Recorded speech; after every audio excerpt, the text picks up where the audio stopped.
आज हम part 5 start करने वाले हैं। Is it clear? प्रेसिडेंट की रियल पोजीशन क्या होती है ये भी आपको पता चल गई। अब हम स्टार्ट करते हैं actually with the topic president. अगर मैं बोल रहा हूं आपको प्रेसिडेंट पढ़ना है, तो आपको क्या लगता है कि मैं आपको क्या पढ़ाऊंगा इस टॉपिक में? क्योंकि देखो, ये देश चलाने के लिए, रूल बनाने के लिए गिने चुने 545 लोग और 245 करीब 700-800 की जनसंख्या होती है इन पार्लियामेंट। ठीक है, समझ रहे हो? आपको अगर लॉ बनाना है तो पार्लियामेंट बनाएगी सेंट्रल लेवल पे। सेंट्रल लेवल की पार्लियामेंट में कितने लोग होते हैं? 800 लोग। लेकिन उसको इंप्लीमेंट कराना है तो कौन कराएगा? एग्जीक्यूटिव्स कराएंगे।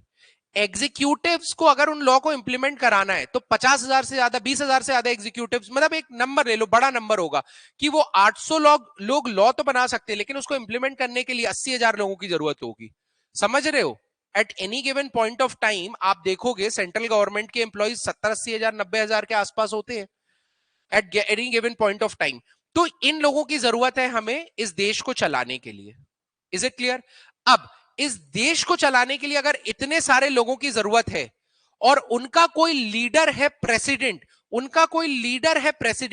तो वो आपको नहीं लगता कि सबसे बड़ी एंटिटी हो जाता है किसी भी देश की? क्या हुआ, सिर दुख रहा है क्या तुम्हारा? समझ में आया कि वो कितनी बड़ी एंटिटी हो जाता है किसी भी देश की? तो अगर आप किसी भी देश की बात करते हैं तो प्रेसिडेंट सबसे बड़ी एंटिटी होता है। लेकिन प्रेसिडेंट के जो जस्ट नीचे की लाइन है काउंसिल ऑफ मिनिस्टर्स, वो कहां से आ रही है?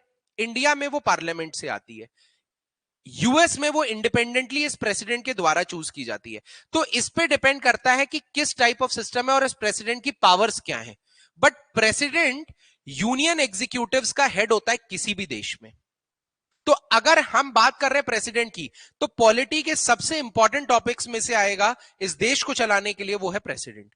तो प्रेसिडेंट में आपको क्या पढ़ने की जरूरत है? अब आप लॉजिक लगा के बताओ।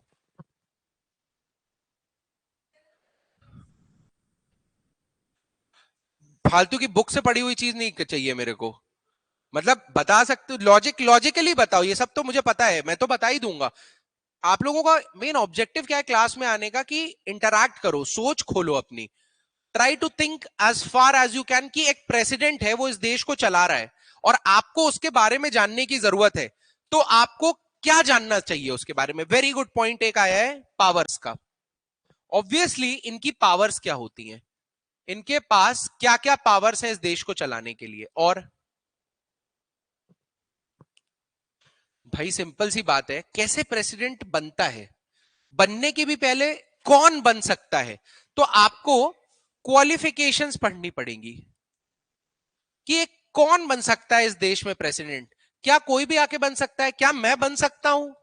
क्या एक कम्युनिटी वाइज इसका डिसीजन होता है? क्या एज वाइज डिसीजन होता है? कोई भी बन सकता है क्या प्रेसिडेंट? तो क्वालिफिकेशंस अगर पता चल गई कि भाई कौन बन सकता है, फिर कैसे इनका इलेक्शन होता है, कैसे प्रेसिडेंट बनते हैं, इसके बाद कैसे इनको इलेक्ट किया जाता है। ठीक है, इसके बाद आती है पावर्स की कैसे ये काम करते हैं, और अगर इन्होंने काम नहीं किया तो कैसे इनको डिस्क्वालीफाई किया जाता है। उस प्रोसेस को प्रेसिडेंट के लिए स्पेसिफिकली बोलते हैं इम्पीचमेंट। तो कैसे ये प्रेसिडेंट निकल जाते हैं? Is it clear? कैसे आएंगे, क्या क्वालिफिकेशंस है, क्या इलेक्शन, कैसे इलेक्शन होता है, कैसे इंपीचमेंट होता है। फिर इनके बारे में बहुत जरूरी चीज है पढ़ना, रिलेशंस, कि इनका रिलेशंस कैसे हैं, सीओएम से कैसे रिलेट करते हैं ये। क्या सीओएम को ये कोई एडवाइस दे सकती हैं या कोई डिसीजन मेकिंग में। अब देखो, जैसे मैं आपको एक प्रोसेस बताता हूं। ठीक है, एक प्रोसेस होती है लॉ बनने की।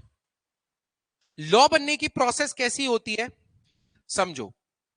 एक लॉ कैसे बनता है? आपकी पार्लियामेंट में लॉ बनेगा, ये क्लियर है। पार्लियामेंट में लॉ बनेगा, ये क्लियर है। तो पार्लियामेंट में दो विंग होते हैं, लोकसभा और राज्यसभा। ठीक है, इनमें कोई मिनिस्टर या नॉन मिनिस्टर एक एजेंडा स्टार्ट करता है और उस एजेंडा को इनफॉर्मली ये हम डिटेल में पार्लियामेंट में पढ़ेंगे, पार्लियामेंट कम से कम हमें 7 से 8 घंटे का पढ़ना है, बट अभी समझ लो एजेंडा, उसको हम बोलते हैं बिल। एक बिल लेके आता है, ये लोकसभा और राज्यसभा कहीं भी लाया जा सकता है, ठीक है। इस बिल में कुछ प्रोविजंस होते हैं जो कि देश की बेटर फंक्शनैलिटी के लिए एक लॉ, नए लॉ की बात करते हैं, ठीक है। अब ये बिल पे डिस्कशन होगा, वोटिंग होगी, किसी भी हाउस में आया, उस हाउस से पास होकर ये दूसरे हाउस में जाएगा। दूसरे हाउस ने अगर रिजेक्ट कर दिया तो 10 क्लॉजेस होते हैं, वो अभी हम नहीं पढ़ेंगे, बट इस दूसरे हाउस से भी चला गया ये आगे, तो ये प्रेसिडेंट के पास जाएगा। अब प्रेसिडेंट अगर इस लॉ को अप्रूव करेंगे, अगर प्रेसिडेंट इस लॉ को अप्रूव करेंगे, तो ये इस बिल को अप्रूव करेंगे, तो ये एक लॉ बन जाएगा। रिजेक्ट कर सकते हैं प्रेसिडेंट, ठीक है। नो एक्शन यानी कोई एक्शन नहीं है, उनके ऑफिस में पड़ा हुआ है, या रिकंसिडर के लिए भेज सकते हैं, काम करो दोबारा पढ़ के वापस भेजना। इन 4 चीजों के अलावा प्रेसिडेंट और क्या कर सकते हैं, या तो एक्सेप्ट कर लेंगे, या तो रिजेक्ट कर लेंगे, या तो कुछ नहीं करेंगे, या तो बोलेंगे चलो दोबारा लेके आओ, ये सही नहीं बना है। तो इन एक्शंस में, इन एक्शन को लेते समय, अच्छा अब ध्यान से समझो, प्रेसिडेंट एग्जीक्यूटिव के हेड तो होते हैं, लेकिन ये लॉ मेकिंग बॉडी का भी पार्ट है ना। तो प्रेसिडेंट लेजिस्लेटिव विंग का भी पार्ट होते हैं, और प्रेसिडेंट, पार्लियामेंट होती है लॉ मेकिंग बॉडी, तो क्या प्रेसिडेंट जो है वो पार्लियामेंट का पार्ट है? Logically and by definition conceptually देखा जाए तो ये होते हैं, और ये सुप्रीम कोर्ट ने हियरिंग में बोला भी है कि president is an integral part of parliament, but he और she is not having the right to vote in these houses. ये इस हाउस के पार्ट्स नहीं होते, ये किसी भी हाउस के पार्ट नहीं है, लेकिन ये पार्लियामेंट के पार्ट हैं। और लॉजिकली देखा जाए parliament is a law making body, final law का अप्रूवल तो यहीं से आ रहा है ना। तो पार्लियामेंट की पावर, प्रेसिडेंट की पावर देख रहे हो आप, कि लॉ में भी सबसे ऊंचे ये हैं, लॉ में भी फाइनल इन्हीं से चाहिए, और एग्जीक्यूटिव सारी चीजें भी प्रेसिडेंट से ही चालू होती हैं। तो प्रेसिडेंट एक बहुत जरूरी एंटिटी है, लेकिन गड़बड़ कहां होती है ये बताओ, क्या ये सारे डिसीजंस जो इन्हें लेने हैं ये खुद से ले सकते हैं? अगर अगर एक घर में किसी एक के हाथ में पूरी पावर दी और उसको खुद से डिसीजन लेने की भी पावर दे दी आपने, तो ये तो कुछ भी कर सकते हैं, प्रेसिडेंट तो कोई भी लॉ को पास करवा दे, ठीक है, कुछ भी कैसे भी एग्जीक्यूट कर ले। तो इसीलिए एक टीम बनाई जाती है जो काउंसिल ऑफ मिनिस्टर की, वो सिर्फ एग्जीक्यूटिव्स नहीं होते, वो इस लॉ को बेटर समझते हैं, ठीक है, क्योंकि लॉ मेकिंग में तो ये भी रहे हैं इनके अंदर। तो अब प्रेसिडेंट की जो टीम है ना नीचे की, काउंसिल ऑफ मिनिस्टर की, इनसे एडवाइस लेके प्रेसिडेंट कुछ डिसीजंस लेते हैं। अब ये किसके कहने पे चलेंगे? इनको चूज किया गया है प्राइम मिनिस्टर द्वारा, तो ये चलेंगे प्राइम मिनिस्टर के कहने पे। तो अब प्रेसिडेंट को डिसीजन तो लेना है, लेकिन वो डिसीजन किसके मन का होगा? प्राइम मिनिस्टर के। इसीलिए इस देश में सबसे जरूरी एंटिटी कौन हो जाती है? Prime minister. लेकिन ऑन पेपर सबसे बड़ी एंटिटी कौन है? प्रेसिडेंट। इसलिए इसको सिर्फ रबर स्टैंप कहा जाता है। समझ में आया? मोहरे लगाने का काम है, डिसीजन मेकिंग इनकी नहीं है। अगर मैं बोलूं रियल हेड कौन है, तो वो प्राइम मिनिस्टर है, लेकिन नॉमिनल हेड या बाय बुक्स हेड कौन है? तो वो प्रेसिडेंट है। तो प्रेसिडेंट की पोजीशन समझ में आ रही है इंडियन सिस्टम में आपको, कि लॉ इंडिया में लेजिस्लेचर और एग्जीक्यूटिव सेपरेटेड नहीं है। तो लॉ मेकिंग की अगर हम बात करें, तो लोकसभा, राज्यसभा ये होती है, ठीक है। इसमें से कुछ लोग निकल के काउंसिल ऑफ मिनिस्टर्स बनते हैं। काउंसिल ऑफ मिनिस्टर्स प्रेसिडेंट के अंदर काम करते हैं, ठीक है। इनसे निकल के कोई एक, मतलब इनका एक लीडर जो होगा वो प्राइम मिनिस्टर होगा। काउंसिल ऑफ मिनिस्टर निकलते हैं, वहां से इनका लीडर कौन होता है? प्रेसिडेंट। और प्रेसिडेंट और ये मिलके पूरे एग्जीक्यूटिव डिसीजंस देश के लिए लेते हैं। अब मैं अगर लॉ मेकिंग की बात करूं, तो लॉ मेकिंग की टीम कौन सी है? ये है, ठीक है। ये आपका लेजिस्लेचर विंग है, इफेक्टिव असली में। और अगर मैं बात करूं एग्जीक्यूटिव विंग की, तो ये आपका एग्जीक्यूटिव विंग है, ठीक है। ये आपका एग्जीक्यूटिव विंग है। ये डायग्राम्स ना आपके मेंस एग्जाम में बहुत काम आएंगे। ये आपका एग्जीक्यूटिव्स विंग है, और ये वाला जो एरिया है आपका, ये कॉमन होता है लेजिस्लेचर और एग्जीक्यूटिव्स में।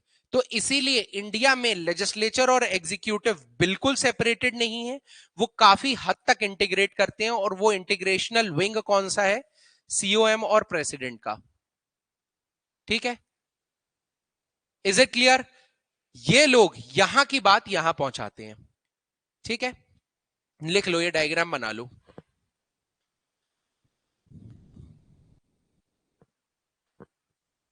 सबको समझ में आ गया ना कि क्या चल रहा है भाई? मतलब मैं चाहता नहीं हूं कि आप बिना अंडरस्टैंडिंग के स्टार्ट करिए president. I don't want you to I don't want you to actually start with the president, because दिक्कत कहां पे होगी ना, आपको ये समझना पड़ेगा कि यार रट तो आप लोगे, लेकिन रियल पोजीशन नहीं पता चली, then it would be very difficult for you.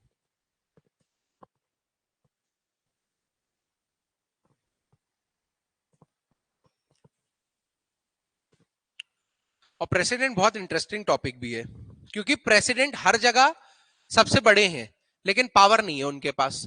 आज की डेट में आप इंडिया के प्रेसिडेंट को देख सकते हो। एक प्रेसिडेंट कौन होता है जो लेजिस्लेटिव में फाइनल अप्रूवल देता है, एक प्रेसिडेंट कौन होता है जो एग्जीक्यूटिव्स का हेड होता है। President is the first person of the country, और उनकी पावर, और आज उनका नाम क्या है आप लोग जानते हो। तो क्यों इतनी वीक जो ऑफिस ऑफ प्रेसिडेंट है, वो इतना वीक क्यों हो गया? कब वीक हुआ? क्या शुरू से वीक था? क्या हमेशा से ही इंडिया में प्रेसिडेंट की इज्जत नहीं रही है? तो वो सारी चीजें डिस्कस करनी है हमें। एक पास्ट क्या रहा है, कहां से आया ऑफिस ऑफ प्रेसिडेंट? अंग्रेजों के समय से आया। अंग्रेजों के समय हाई कमिश्नर्स थे, इतनी सारी पोजीशंस हुआ करती थी, वाइसरॉयज हुआ करते थे। क्या यही लोग प्रेसिडेंट थे? अगर उस समय का सिस्टम समझे तो क्या वाइसरॉय की पोजीशन बाद में जाके प्रेसिडेंट बनती है? ये सारी चीजें समझना जरूरी है। ठीक है, तो अगर ये चीजें हो गई हैं, तो then I will be starting with the lecture. Start तो हुई है, मतलब starting with the, I will be starting with this president का लेक्चर।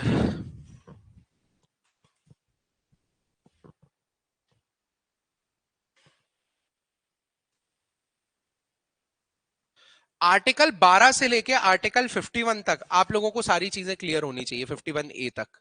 ठीक है, क्योंकि हमने सारे आर्टिकल्स बहुत डिटेल में देखे हैं, क्योंकि वो जरूरी भी थे। अब हम हर आर्टिकल नहीं देखेंगे। हेडिंग दो प्रेसिडेंट ऑफ इंडिया, और उसके बाद लिखना शुरू करो। Article 52 to 62।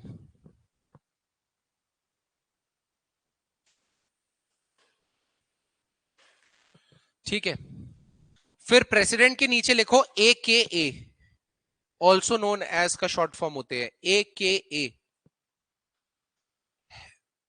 Head of the state.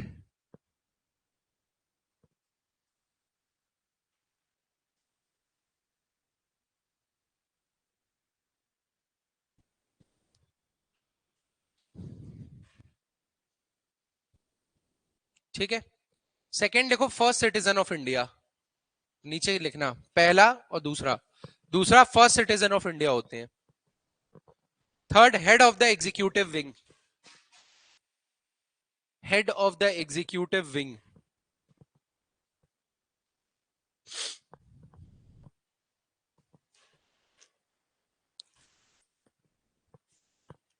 Head of the executive wing.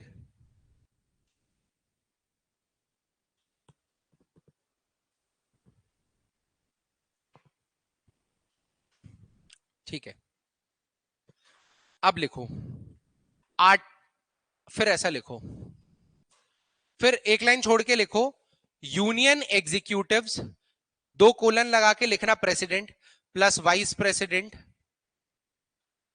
Union executives में लिखो president plus vice president plus COM, that is council of minister, plus attorney general of India. ये आपकी एग्जीक्यूटिव्स होते हैं, यूनियन एग्जीक्यूटिव्स होते हैं, union executives. ठीक है, फिर लिखो उसी के नीचे, यूनियन एग्जीक्यूटिव्स के नीचे एक एरो बना के लिखना आर्टिकल 52 टू 78। यानी जो यूनियन एग्जीक्यूटिव्स है ना, वो आर्टिकल 52 से 78 के बीच में दिए हुए हैं, ठीक है, आर्टिकल 52 टू 78। और इन्हीं में से जो प्रेसिडेंट है वो 52 से 62 तक दिया हुआ है। इन्हीं में जो प्रेसिडेंट है वो 52 से 62 तक दिए हुए हैं। तो अगर मैं बोलूं पार्ट प्रेसिडेंट जो है वो इंडियन कॉन्स्टिट्यूशन के कहां पे लाई करते हैं, तो पार्ट 5 में, पार्ट 5 के अंदर आर्टिकल 52 से 62 के बीच में। सर लेकिन इसमें क्या क्या बातें की गई हैं 52 से 62? तो हम 2-3 दिन लगेंगे, हमें 2 दिन लगेंगे प्रेसिडेंट की पावर्स को समझने में। Is it clear? देखो तो अब सबसे पहले क्वालिफिकेशन ऑलिफिकेशन, ठीक है, क्वालिफिकेशन से हमें मतलब नहीं है, सब तो फालतू की चीजें होती है। प्रेसिडेंट पे पहले बस आर्टिकल 52 लिख लो। आर्टिकल 52 कहता है India shall have a president who is the leader of executives. PM executives में नहीं इंक्लूड होते हैं सात्विक। पीएम थोड़ी एग्जीक्यूटिव है, मैंने आपको बताया पीएम है ही नहीं।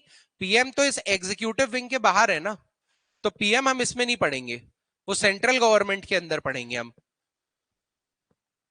तो पार्ट 5 में है जो, वो यूनियन एग्जीक्यूटिव है। जिस भी पेज पे आप लिख रहे हो, पार्ट 5 के बाजू में दूसरे कलर से क्लियरली लिख लेना यूनियन एग्जीक्यूटिव, और सबसे पहले उसके अंदर लिखना, ये सब हो गया, लिख दिया।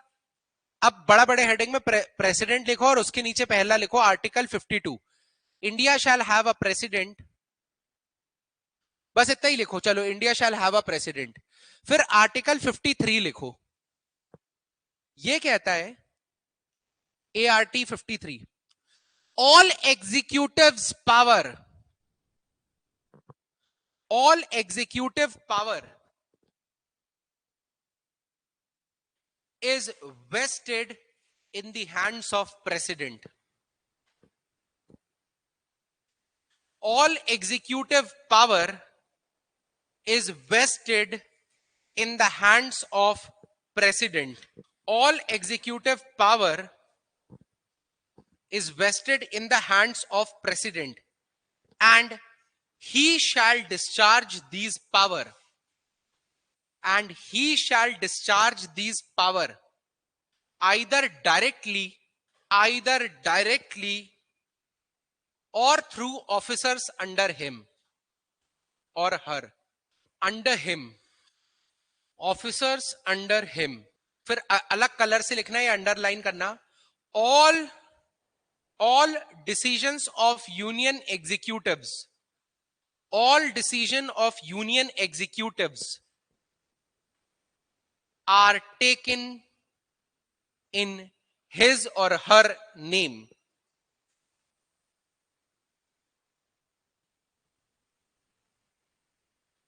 ठीक है,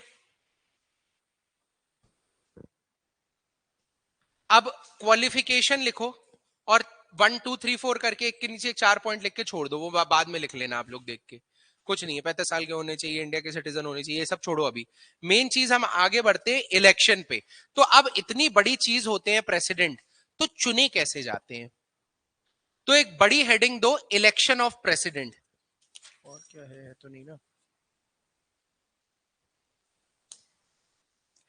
अब लिखो आर्टिकल 54, ठीक है। अब समझो कि क्या होता है।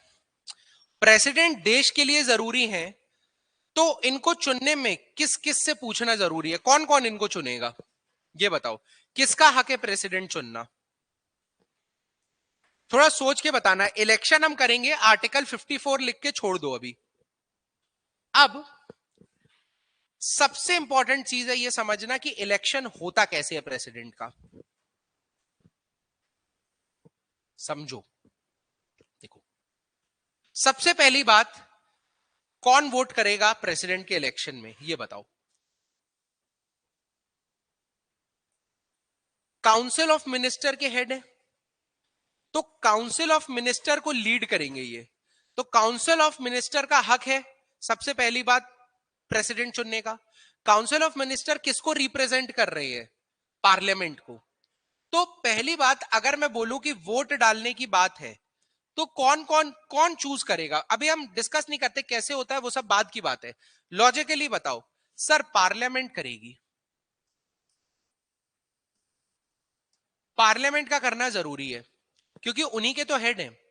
लेकिन जब आप स्टेट पढ़ेंगे तो स्टेट में क्या होता है, प्रेसिडेंट एक गवर्नर भेजते हैं जो एक स्टेट के एग्जीक्यूटिव विंग को लीड करते हैं। और अब ये गवर्नर किसके द्वारा चुने जा रहे हैं? प्रेसिडेंट के। ये गवर्नर किसको? स्टेट की काउंसिल ऑफ मिनिस्टर को डील करते हैं। तो आपको नहीं लगता कि स्टेट लेजिस्लेचर का भी पार्ट बनना चाहिए वोटिंग करने में, प्रेसिडेंट को चुनने में? यस और नो? तो सर स्टेट लेजिस्लेचर भी पार्टिसिपेट करते हैं।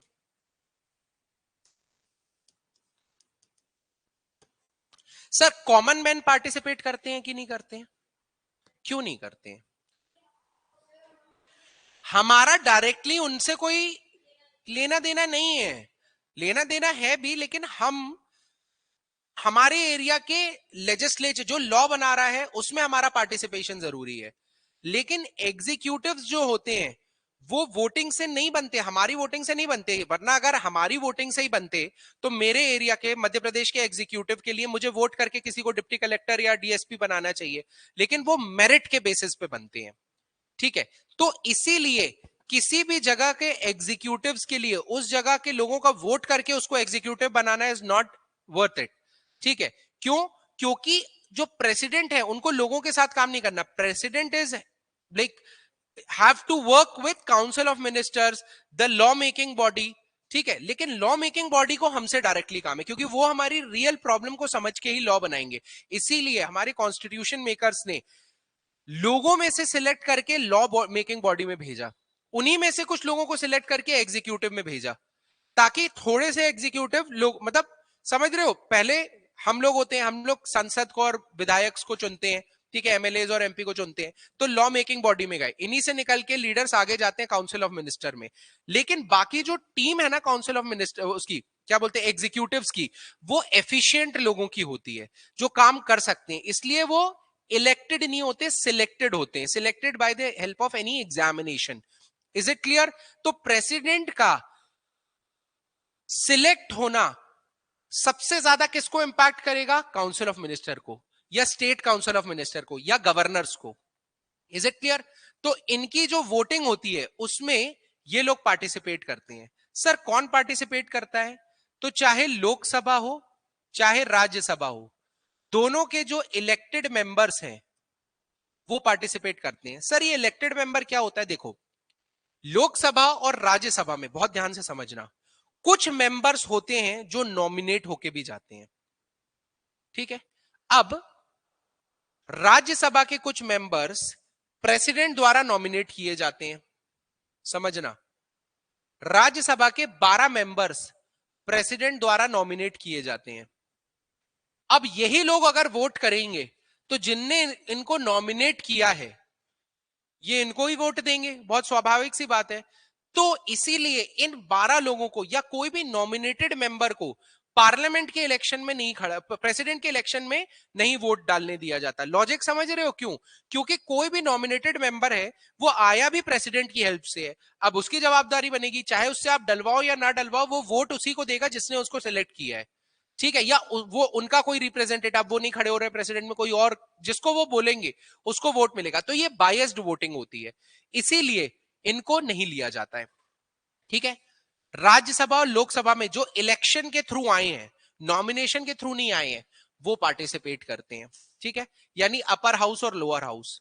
सिमिलरली स्टेट लेजिस्लेचर में भी अपर हाउस और लोअर हाउस, अपर हाउस और लोअर हाउस, लेजिस्लेटिव असेंबली यानी लोअर हाउस, लेजिस्लेटिव काउंसिल यानी अपर हाउस, इसके इलेक्टेड मेंबर्स को वोट करना चाहिए।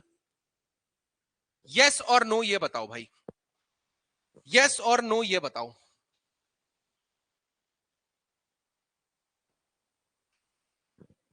देखो अब समझो कि दिक्कत कहां है, ध्यान से समझना कि ये नहीं होता, ये मैंने बता दिया। अब दिक्कत कहां है ये बताओ, ये गलत क्यों है? लॉजिक तो मैं सारे दे दूंगा यार, बुक्स में आप पढ़ोगे लेकिन आप रिलेट नहीं कर पाओगे। बात यही है कि why this statement is wrong. Sir जब ये चीज पार्लियामेंट में काम कर रही है तो यहां काम क्यों नहीं करेगी? क्यों इन दोनों हाउसेस के इलेक्टेड मेंबर से वोटिंग नहीं करवाई जाएगी, या किससे करवाई जाएगी?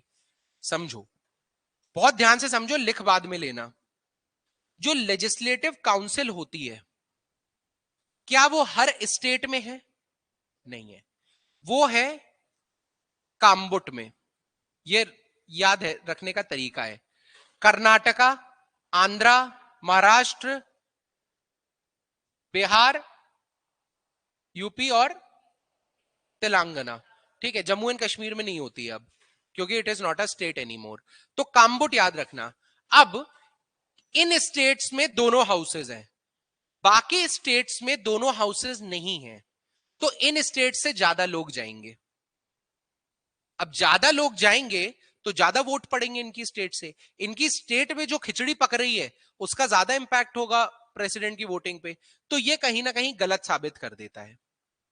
बाकी स्टेट्स के लिए ये लॉस हो जाता है, तो इसीलिए इनसे वोटिंग नहीं कराई जाती है। Is it clear? तो अब कौन पार्टिसिपेट करता है ये बताओ। अगर मैं सेंट्रल लेवल पे बात करूं तो लोकसभा और राज्यसभा के elected members, you understand why. Second, एक स्टेट लेवल पे बात करूं तो ये मेंबर्स होते हैं। ठीक है, लेजिस्लेटिव काउंसिल नहीं होता है, लेजिस्लेटिव असेंबली होता है। Is it clear? समझ में आ गया? अब इसके अलावा कोई और वोटिंग करता है क्या? क्या मैंने पूरे देश को इंक्लूड कर लिया इसके अंदर? सर हाँ सर, आपने सेंट्रल को कर लिया है, आपने स्टेट को भी कर लिया है। Very good. तो अब यूनियन टेरिटरीज को हमने नहीं किया है, तो उन यूनियन टेरिटरीज में जहां पर लेजिस्लेचर है,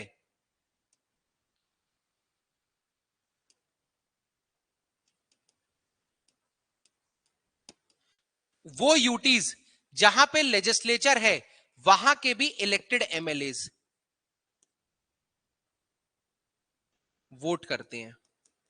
मेंबर ऑफ लेजिस्लेटिव असेंबली। किसी को दिक्कत है लेजिस्लेटिव असेंबली क्या होता है, लेजिस्लेटिव काउंसिल क्या होता है, लोकसभा क्या होती है, राज्यसभा क्या होता है, प्रेसिडेंट क्या होता है, इलेक्टेड क्या होता है, नॉमिनेटेड क्या होता है? इस स्क्रीन में किसी को दिक्कत हो तो बता दो, मैं अभी भी समझा दूंगा दोबारा। बिकॉज बोलते हैं ना कि पहले आप अपना वार्म अप बहुत तगड़े तरीके से कर लो, जितनी दिक्कतें हैं ना अभी सॉल्व कर लो, क्योंकि एक बार स्टार्ट हो गया ना प्रेसिडेंट, फिर धड़ाधड़ धड़ाधड़ हम लिखते ही जाएंगे। समझ में आ रहा है?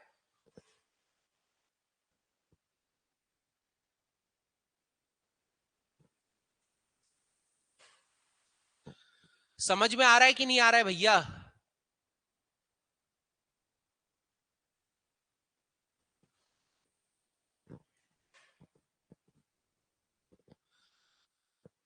प्रेसिडेंट कहां होता है ये हमने समझा, प्रेसिडेंट की पोजीशन के बारे में समझा, फिर हमने प्रेसिडेंट पढ़ना चालू किया। तो सबसे पहली चीज हम पढ़ रहे हैं election of a president. Election of president में इलेक्शन तो तब होगा ना जब वोट देने वाले बनेंगे। और देखो ये सब लिख नहीं पाओगे, लेकिन जो मैं बोल रहा हूं ना अपनी लैंग्वेज में हिंदी में भी लिख सकते हो ना, तो लिख लेना, क्योंकि वो रिवीजन के समय आपको लगेगा कि हाँ यार सही बोल रहे थे सर।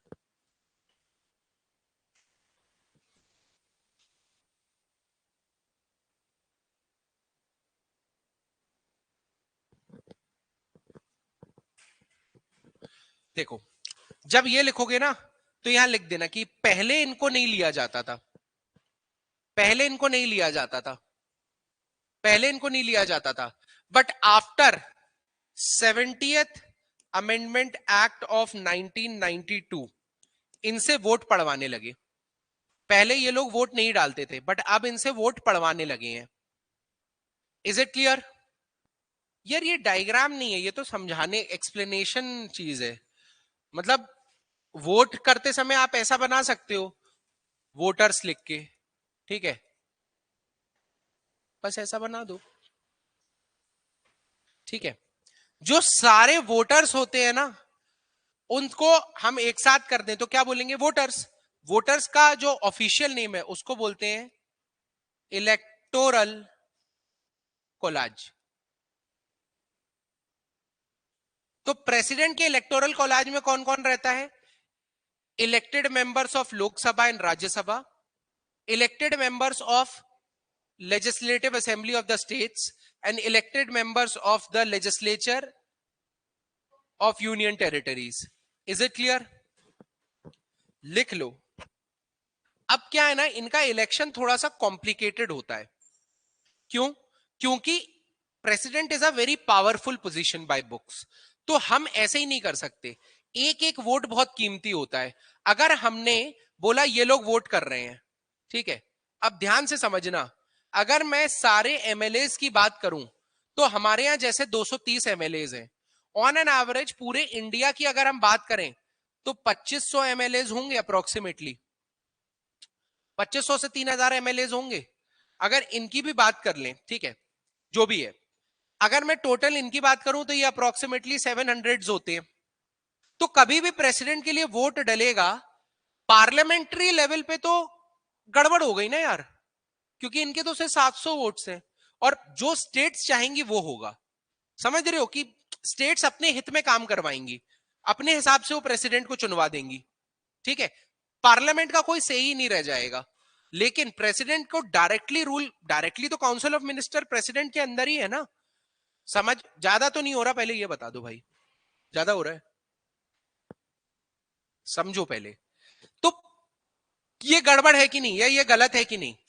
अगर देखा जाए तो इस वाली विंग का तो ज्यादा से रहा ही नहीं, और जबकि बहुत बड़ी विंग है ये, स्टेट्स अपनी अपनी चला लेंगे. तो इसीलिए दिमाग लगाया गया. उन्होंने बोला एक काम करो, इनके और इनके वोट की वैल्यू अलग कर दो. मतलब एमएलए की वोट की वैल्यू या वोट की पावर, एक एमपी के वोट की पावर यानी मेंबर ऑफ पार्लियामेंट के वोट की पावर ज्यादा कर दो और इनकी पावर कम कर दो, है ना, ताकि इन दोनों का से बराबर रहे. तो टोटल वैल्यू ऑफ वोट्स जो यहां से आएगा और टोटल वैल्यू ऑफ वोट्स जो यहां से आएगा वो सेम रहना जरूरी है. तभी तो सेंट्रल का हित, सेंट्रल का ओपिनियन और स्टेट का ओपिनियन सब साथ में लेके चलेंगे. इसका मतलब ये दोनों को इंक्लूड करके, ठीक है, मतलब टोटल एमएलए की बात हो रही है. Is it clear? कोई दिक्कत तो नहीं है? आप समझ रहे हो कितने क्रिटिकली डिजाइन किया गया है प्रेसिडेंट का इलेक्शन, या प्रेसिडेंट कोई किसी के हाथ में बहुत ज्यादा पावर ना चली जाए. तो लिखो, इलेक्टोरल कोलाज लिख लिया. इलेक्टोरल कोलाज में लिख लेना elected MPs of parliament both Lok Sabha and Rajya Sabha plus elected MLAs of state legislature plus elected MLAs of UTs with legislature, UTs with legislature.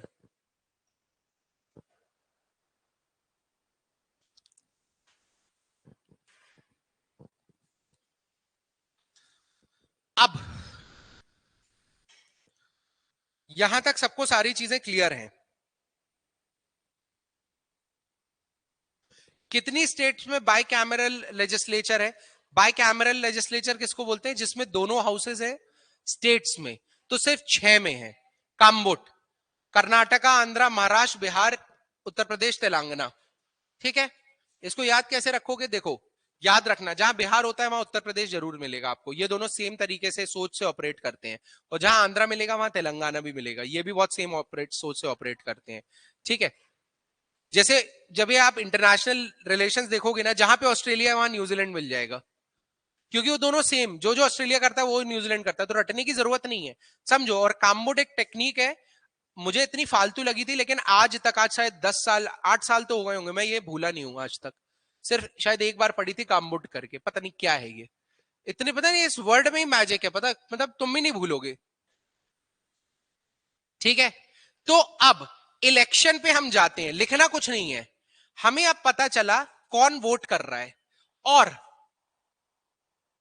Total value of votes of MP is equal to total value of votes of MLAs. ये clear हुआ conceptually कि क्यों ये होना चाहिए? Is it clear? इसका क्या मतलब है? Number of MPs into 1 MP vote. MP के वोट की वैल्यू जो है, एक MP के वोट की जो वैल्यू है उसको अगर हम सारे MP से मल्टीप्लाई करेंगे, this should be equal to number of MLA into 1 MLA vote value. Is it clear? Total जो भी एमपीज वोट डालेंगे उसकी वैल्यू और टोटल जो भी एमएलए वोट डालेंगे उसकी वैल्यू बराबर होनी चाहिए, तभी कहा जाएगा कि प्रेसिडेंट के इलेक्शन में स्टेट्स का और सेंट्रल का दोनों का बराबर से था। और खुद लॉजिकली देखो, जो एमपी है वो बड़े एरिया से एमपी सिलेक्ट होकर पार्लियामेंट में बैठ रहा है, वो ज्यादा लोगों को रिप्रेजेंट कर रहा है, और एमएलए छोटे एरिया से आते हैं। जैसे जबलपुर की बात करें तो 8 विधानसभा सीट्स हैं वहां, मतलब 8 एमएलए हैं जबलपुर अकेले से, मतलब अगर नगर निगम की बात कीजिए 8 अकेले हैं, लेकिन सांसद एक ही है। तो एक सांसद पूरे जबलपुर को रिप्रेजेंट कर रहे हैं और 8 एमएलए हैं, तो एक एमएलए छोटे एरिया को रिप्रेजेंट करते हैं। ऑब्वियस ही बात है, ये ज्यादा कम लोगों को रिप्रेजेंट कर रहे हैं तो इनकी वैल्यू ऑफ वोट भी कम होना चाहिए। तो इसीलिए we all know number of MP is number of MLA is much much higher. तो इसीलिए एमपी के वोट की value is higher as compare to MLA के वोट की वैल्यू। तो अगर ये सवाल आता है कि सबके वोट की वैल्यू बराबर होती है प्रेसिडेंट के इलेक्शन में, तो ये गलत है। प्रेसिडेंट में अगर एक एमपी ने वोट डाला तो वो ज्यादा माना जाएगा, एक एमएलए ने वोट डाला तो उसकी वैल्यू कम मानी जाएगी। मतलब आप समझ रहे हो, अप्रोक्सीमेटली 5 एमएलए जब वोट करेंगे तब वो एमपी के एक वोट की वैल्यू के बराबर होगा। Is it clear?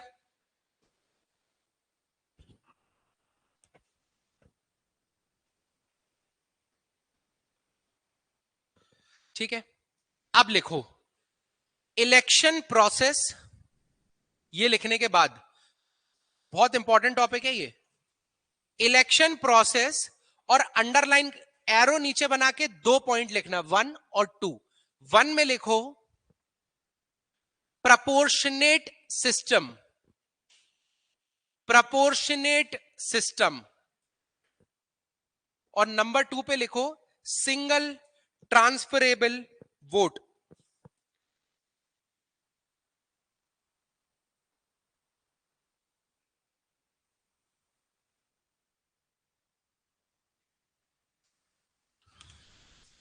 ठीक है, अब क्या होता है सर ये प्रपोर्शनेट सिस्टम, क्या होता है सिंगल ट्रांसफरेबल वोट, वो लिखेंगे। तो सबसे पहले प्रपोर्शनेट सिस्टम लिखो। प्रपोर्शनेट सिस्टम का मतलब है ये कि जिस प्रपोर्शन में आप एक किसी पॉपुलेशन को रिप्रेजेंट कर रहे हो उसके हिसाब से आपके वोट की वैल्यू होगी। ये नहीं होगा कि आपके वोट की वैल्यू ज्यादा हो गई, कम हो गई, या सबके वोट की वैल्यू बराबर है। अभी हमने देखा एमपी और एमएलए की वोट की वैल्यूज बिल्कुल डिफरेंट है।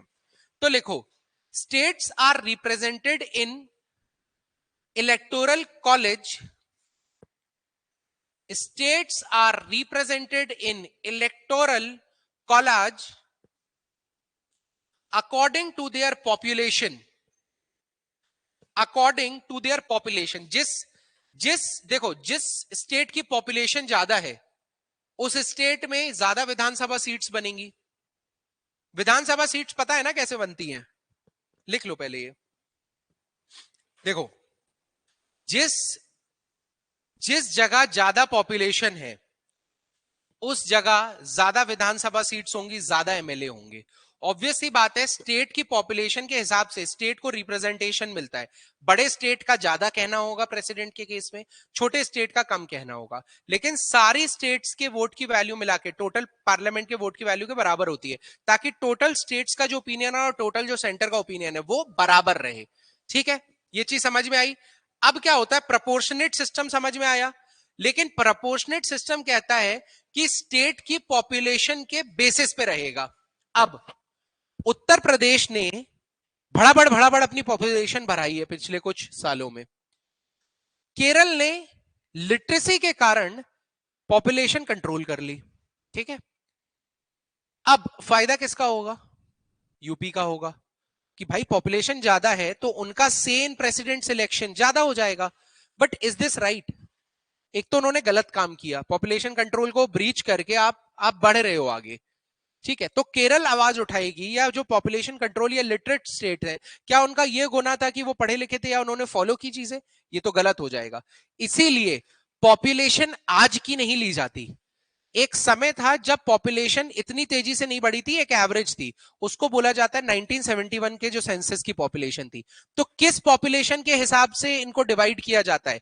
याद रखना, 90 according to the population, which population? According to 1971 census.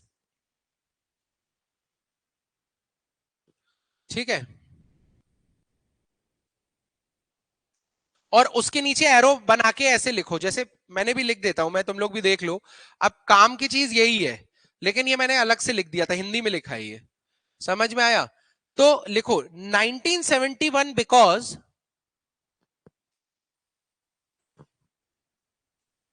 Because north eastern states population increased at a very high rate, increased at a very high rate as compared to the southern states.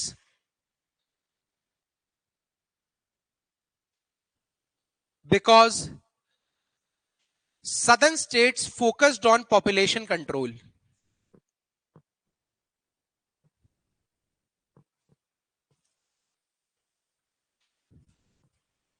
Hello Sheena. Because नहीं, क्या बोलते हैं, हाँ, southern state focused on population control, comma, why should southern states suffer? अब दूसरी चीज समझेंगे, single transferable vote. ये बहुत जरूरी चीज है, जितने भी ध्यान से समझना बहुत। कौन बनेगा प्रेसिडेंट? क्राइटेरिया क्या है? कुछ नहीं लिखेंगे अभी, कोई कुछ नहीं लिखेगा, कि 50% प्लस 1 वोट जिसको मिल गया वो जीत गया। क्राइटेरिया यही है। अब बहुत ध्यान से समझना, नॉर्मल केसेस में मान लो 4 लोग खड़े हुए हैं, ए बी सी डी, जो नॉर्मल वोटिंग होती है, तो 36% लोगों ने इनको वोट दिया, ठीक है, 30% लोगों ने इनको वोट दिया, 30% लोगों ने इनको वोट दिया, और 4% लोगों ने डी को वोट दिया। ठीक है, ये ऐसी जो नॉर्मल इलेक्शंस होते हैं, कौन विनर होगा? A will be the winner, A will be the winner. But इसमें क्यों ये विनर है? मैक्सिमम वोट्स हैं, लेकिन आप लोगों ने ये नहीं नोटिस किया कि 64% लोगों ने इनको रिजेक्ट किया है। 36 ने सिलेक्ट तो किया है, लेकिन 64 ने रिजेक्ट किया है। एंड ये बड़ा प्रोपोर्शन है। We can not let him win. अगर मैं बोलूं इसकी प्रेफरेंस में देखता, ये बोलता कि जो भी वोट इसको डाल रहे हैं वो बोलते हैं यार सी नहीं, सी अगर नहीं चुनोगे तो मुझे बी को चुनना है, और डी वाले बोलते हैं कि हाँ यार मुझे, अगर आप नहीं, मतलब पहली प्रेफरेंस तो डी है, लेकिन अगर डी को नहीं चुन सकते तो बी को चुनना है। तो इफेक्टिवली आप देखोगे तो ये 64% वोट जो है वो बी के पास है। और कहो ये लोग भी यही बोले कि अगर ए को नहीं चुन सकते तो सेकंड नंबर पे मैं चाहूंगा बी चुना जाए। तो सबसे पॉपुलर कैंडिडेट कौन है इसमें? बी है। ठीक है, ज्यादा से ज्यादा लोग किसके सिलेक्ट होने पे खुश होंगे? बी के, क्योंकि ये लोग बोलेंगे चलो ठीक है हमारी पहली नहीं दूसरी प्रेफरेंस चूज हुई, इन लोग बोलेंगे हमारी दूसरी चूज हुई, इन लोग बोलेंगे हमारी दूसरी चूज हुई, और इनकी तो पहली चूज हो ही गई है। तो अल्टीमेटली ये देश का हित, या बोलते हैं ना कि वोटिंग का असली सेंस, या बोलते हैं ना फीलिंग, कहां से निकलेगी? जब ये सिस्टम को नहीं अडॉप्ट किया जाएगा, जब हम ट्रांसफरेबल वोट्स पे काम करेंगे। तो कॉन्सेप्ट समझे ट्रांसफरेबल वोट का क्या हो सकता है। ट्रांसफरेबल वोट नहीं आता आपको, लेकिन क्यों जरूरी है ट्रांसफरेबल वोट? क्योंकि 36% ने से सिलेक्ट किया इज नॉट इंपॉर्टेंट, 64 ने रिजेक्ट किया, it is much more important. गर्मी नहीं लग रही तुम लोग को? ठीक है, अब सिंगल ट्रांसफरेबल वोट में क्या होता है वो समझेंगे। क्राइटेरिया समझ में आया? अब आप लोग को लगेगा सर ये क्या बढ़िया मेथड है। देखो 4 लोग खड़े हुए, जैसे ऐसा नहीं, ये डायग्राम बनाते हैं अपन, ठीक है। जैसे मैंने बोला 4 लोग हैं, 4 वोटर्स हैं, ए बी सी डी। ये बोलेगा, ध्यान से समझना, मेरी पहली प्रेफरेंस 1, और 4 लोग इलेक्शन में खड़े हैं, 1 2 3 4। बहुत ध्यान से समझना, कंफ्यूजिंग है। ये बोलेगा मैं चाहूंगा 1 को दूं, फिर 2 को दूं, फिर 3 को बने, और नहीं तो 4 बने। तो जब ये वोट करेगा ना, तो ये किसी एक को वोट नहीं देगा, ये प्रेफरेंस लिस्ट देते हैं इस केस में। ये क्या देगा? एक प्रेफरेंस लिस्ट देगा, एक प्रेफरेंस लिस्ट देगा। Is it clear? तो हर वोटर अपनी प्रेफरेंस लिस्ट देता है। फिर होता है राउंड 1। मान लो 500 वोटर्स हैं, ठीक है, तो 4 लोग खड़े हैं, 1 2 3 और 4। यहां तक किसी को कोई दिक्कत? अब इसमें से हमने सबकी पहली चॉइसेस देखी, हमने सबकी पहली चॉइसेस देखी। तो ध्यान से समझना, 80 ने इसको वोट किया है, 120 ने इनको वोट किया है, 200 ने इनको वोट किया है, और 100 ने इनको वोट किया है। ये पहला राउंड है। अगर नॉर्मली होता तो ये सिलेक्ट हो जाते, लेकिन गलती क्या होती कि 300 ने इनको रिजेक्ट किया है, ठीक है। अब ध्यान से समझना, पहले राउंड के बाद सबसे कम वोट्स किसके हैं? तो ये एलिमिनेट हो जाएंगे, ठीक है। अब टोटल वोट जीतने के लिए कितने चाहिए?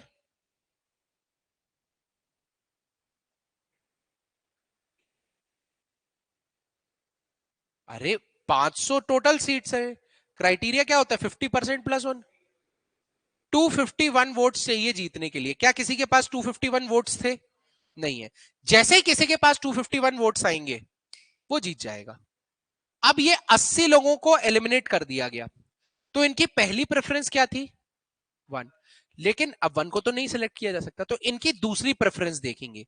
इनकी दूसरी प्रेफरेंस देखी, तो उनमें से 30 लोगों ने 2 को चूज किया था, 40 लोगों ने 4 को चूज किया था, और 10 लोगों ने 3 को चूज किया था। यानी ट्रांसफर हो गए इनके वोट, 150, 210, 140, ठीक है। अब सेकेंड राउंड के बाद कौन एलिमिनेट हो जाएगा? अभी भी क्या किसी के पास 251 वोट्स आ गए क्या? नहीं, इन्होंने अलग कर दिया, इसको एलिमिनेट हो गया। इसके जो 140 वोट्स हैं, 4 के बाद अगर किसी ने 1 प्रेफरेंस दी होगी तो वो तो वैसे भी निग्लेजिबल हो जाएगी। इन दोनों में से किसको पहली प्रेफरेंस दी गई है?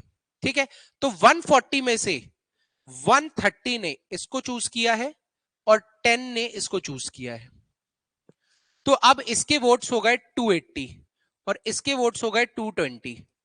तो कौन प्रेसिडेंट बन गया? ये प्रेसिडेंट बन जाएगा, ठीक है। अगर हम पहली नजर में देखें तो ये प्रेसिडेंट बन रहा था, लेकिन अगर हम डीपली जाके देखें, लोगों की बाय प्रेफरेंस देखें, तो एक्चुअल लीडर जो है वो 2 होगा, तो 2 बन जाएगा प्रेसिडेंट। Is it clear? आप हर किसी का सिंगल जो वोट है, वोट एक ही है, सिंगल वोटिंग हो रही है। मल्टीपल वोटिंग अगर लिखेंगे तो ये गलत है। क्या मल्टीपल वोट्स जा रहे हैं? नहीं, इनको वोट मिला, जब इनसे छीन लिया गया ये वोट वापस 1 से, तब सेकंड प्रेफरेंस में डाला गया। तो हर इंसान का वोट तो एक ही है, वैल्यू अलग हो सकती है, वोट लेकिन एक ही है। ये नहीं कि एक साथ 3 लोगों को वोट कर रहे हैं, वोट किसी एक को ही जा रहा है, प्रेफरेंस के बेसिस पे जा रहा है। तो इसलिए सिंगल ट्रांसफरेबल सिस्टम होता है। Is it clear? ये समझ में आया कि नहीं आया, ये बताओ।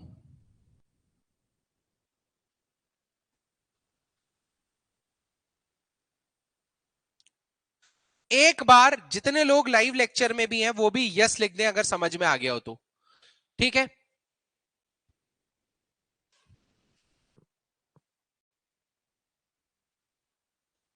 शीना, आपने सुना नहीं होगा, जब हर वोटर ने अपनी एक प्रेफरेंस लिस्ट दी होती है कि पहले मैं 1 को वोट करना चाहूंगा, वन नहीं तो टू को, या वन नहीं तो फिर मैं सेकंड नंबर पे थ्री को वोट करना चाहूंगा। तो अगर वन नहीं है तो इन सब की प्रेफरेंस लिस्ट देखी गई, और उसमें वन को हटाने के बाद जिसको इन्होंने सेकंड नंबर पे वोट दिया था वहां पे इनको ट्रांसफर कर दिया गया। तो अब ये लिखो, ये बहुत बहुत कॉम्प्लिकेटेड चीज है यार।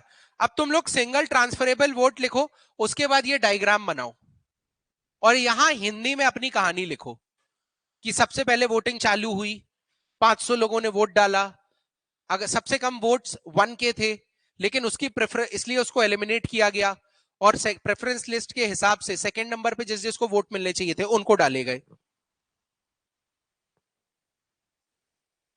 जब तक किसी के पास 50% प्लस वन वोट्स नहीं आ जाएंगे तब तक ये प्रोसेस चलती रहती है। और प्रेसिडेंट कौन वोट करेगा ये भी बहुत इंपॉर्टेंट है, कैसे वोटिंग होगी ये भी बहुत इंपॉर्टेंट है। It is a very the most powerful position यार, हलवा थोड़ी है। देखो शीना, हर जन जब वोट करता है तो वो सिर्फ एक को वोट नहीं दे रहा है, वो अपनी एक लिस्ट देता है कि मैं चाहूंगा वन को वोट देना, ठीक है, मैं चाहूंगा वन को वोट देना। वन को वोट, अगर उसके बाद अगर उससे ये भी पूछा जाता है अगर वन नहीं तो सेकंड नंबर पे किसको वोट देना चाहोगे, तो जैसे ही हमने देखा पहले राउंड के बाद कि 80 को सबसे कम मिले हैं तो ये एलिमिनेट हो जाएंगे, ठीक है। एलिमिनेट होने पे वोट वोट वेस्ट थोड़ी होना चाहिए इनका, भाई ये तो बहुत कीमती लोग हैं, इनका वोट कीमती है।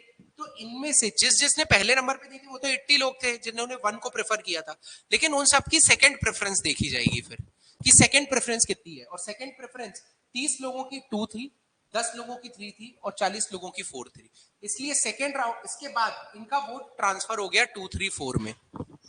आई होप अब क्लियर हो गया होगा आपको, ताकि जब पढ़ो तो समझ पाओ दोबारा कि क्या लिखा हुआ है।